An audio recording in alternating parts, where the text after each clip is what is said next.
extrêmement fondamentale à une condition qu'elle ne verse pas dans le cynisme. La dérision, ce n'est pas l'humour, mais la dérision, c'est une manière, vous voyez, c'est toujours pareil, c'est la langue de Zop, le meilleur et le pire. Dans son meilleur, la dérision, c'est pour moi la manière de ne pas se prendre au sérieux, mais à condition de rire de soi-même comme on rit des autres.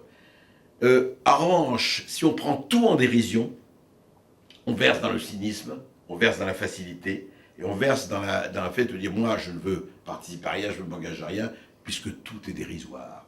Tout ne vaut pas, tout. C'est vraiment le premier chemin du cynisme.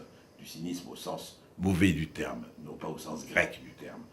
C'est-à-dire on dit voilà, oui, mais tout ça c'est de la frime, tout ça c'est de la rigolade, tout ça c'est bidon. Ça rejoint d'ailleurs un tout petit peu le complot, mais dans un autre sens. C'est-à-dire je prends tout en dérision. En revanche, pouvoir rire de tout, c'est très très très très important. Je ne dirais pas comme des proches, mais pas avec n'importe qui.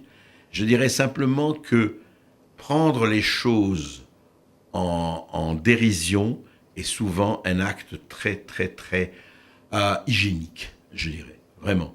Parce que le roi est nu, parce qu'il faut faire très attention à ne pas adorer les tyrans, mais justement les défroquer pour montrer qu'ils ne sont pas autre chose que ce que nous sommes et encore pire.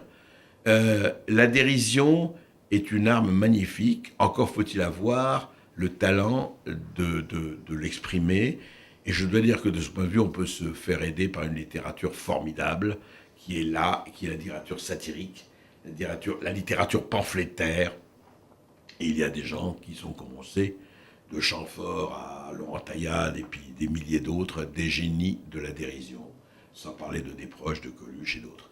La dérision est bien à condition qu'elle ne verse pas dans la négativité cynique.